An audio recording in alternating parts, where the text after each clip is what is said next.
Hello and welcome back to the Nasty Metal Productions channel here at YouTube.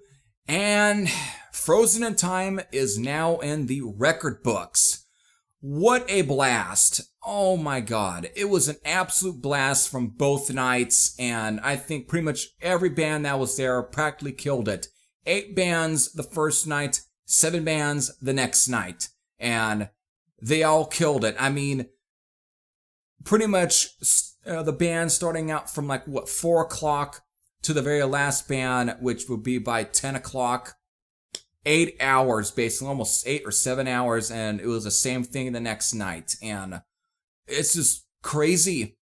And really, I can't say this any more louder. It was finally that Fresno got its first metal festival, though first and only indoor festival, but that's besides the point still. But again, it's just great the fact that Fresno got its very first, though again, indoor metal festival, and it was so fantastic. And it is all, of course, thanks to the mastermind himself, the guy that was behind all of this. That was none other than Trevor William Church of both Haunt and Beastmaker, I guess you can say the self-proclaimed metal local hero, or local metal hero, I think is probably the better way to put it. So, local metal hero. And if there's anyone that was ever going to put something like this together, it was going to be Trevor of both Haunt and Beastmaker. And I would say he knocked it out of the park. He really made sure that he put something together as just as fun and as entertaining as it was. And I just had a blast, and it was I'm going to say this, it was one of my favorite experiences. For one, I finally got to meet some longtime Facebook friend, again, named Dave McCarter. And of course, towards the end of the video, you're going to be seeing the photo that he took of both, with me, him, and of course, he's in the photo as well. So you're going to see that as well. And it'll be courtesy of Dave McCarter himself for the photo. Not me. I didn't take the photo at all. But it was so great. And also, of all people, I would not expect that I would see Al Ravage from the band Ravage all the way from Boston, Massachusetts to actually be down in Fresno for Frozen in Time. It was really nice seeing him. He also lent me a copy of The Return of the Spectral Rider, which is the last Ravage album. And of course, a CD Baby download card for one of the EPs, I think from 2018. It was real awesome. He was a real cool guy to begin with. Real cool. So I just had a blast seeing them. Of course, I need to mention too is that Dave McCarter was such a cool guy. He actually bought me and my brother both a beer. So it was just real great. I just had a really good experience seeing just being at this show, and to kind of go through at least briefly as quick as I can between some of the bands to go through some of my favorites. I gotta say, one of my favorites out of the bat, I think for the first night would have to be Blind Oath. And I just picked up their debut album at that show. Again, they got a great gimmick to keep in theme with the name Blind Oath. The singer basically has himself blindfolded, so he's singing with a freaking blindfold. And it just was a really cool performance. They're a really cool band to begin with, and I'll make sure that I get a review of that album on this channel because it is very recent. Was it March of this year? And I'll make sure that I get a review for that one in. And they were just a really good band to begin with. And my second favorite of the night may have to be Night. Of course, there was a band called Elder Devil. That were more like a grindcore kind of band, but it was just really interesting and fascinating because they really stuck out like a sore thumb on the first night. But that's because of, compared to everyone else, they really stuck out. Because everyone else was using traditional heavy metal, but Night were kind of like a black and heavy metal band. Again, black and kind of vocals, but with a sort of straight heavy metal sound to them. Really cool. So, and of course, the other favorite of the night, Haunt. Definitely on night one. They were the main attraction. I mean, given the fact that Trevor was the one that put this whole thing together, it seemed fitting that he would put himself as the main event band of night one. And again, great performance. One of the longest performances I think that Haunt has ever put together. And it was just so worthwhile. So I just couldn't be any more happier. And I think they wanted to kind of at least give some at least for night one, give some people at least something else to kind of give to before just singing them all home very early, you know. So he wanted to make it worthwhile. So it was just a really cool performance altogether.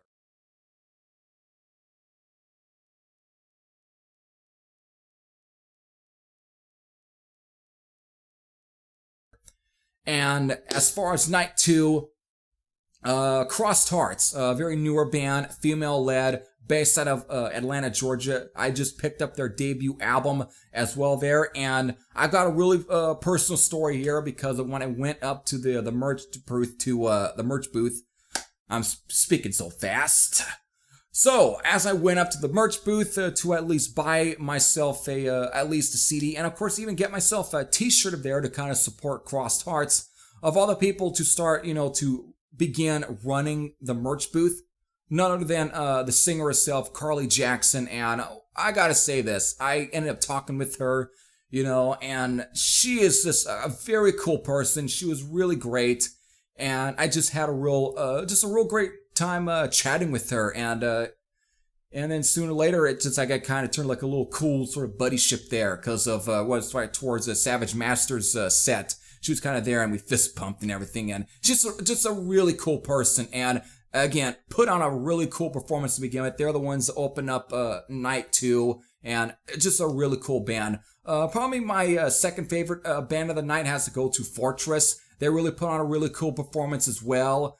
And, of course, busting out a cover of Die Young from Black Sabbath was also really cool. And I gotta give it to the singer of Fortress. He really nails Ronnie James Dio's cadence and stuff. He did a really good job. If anything, he's got like a blend between like Ronnie James Dio and possibly like Rob Halford.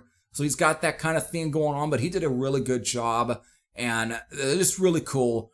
One thing that was a drawback, I think, about Fortress's set was that there was some sound issues. I think mostly with the singer's mic. For some reason, you could barely can hear him, especially during the early parts of their set list. But as it got further, they started fixing the sound, at least for the microphone, and it finally is. You could start to hear him. But again, great performance. Now, Spell put on a really cool performance as well, and what makes their set list so cool too is that at the last song, Trevor actually ends up playing a song with them. So he got on stage. I got some photos. I even got some small little footage too of Trevor playing with Spell. So it was really awesome. Oh, they were so good. But as much as Traveler were a really good last act, they were good. And they are just, Traveler are a great band to begin with. I reviewed their stuff on this channel. I didn't pick anything from them there, I didn't really do that.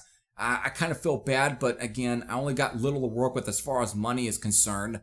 But I would have, because again, they are a good band. They obviously put some work into their stuff, some really good, cool ideas, but I gotta give it to Savage Master.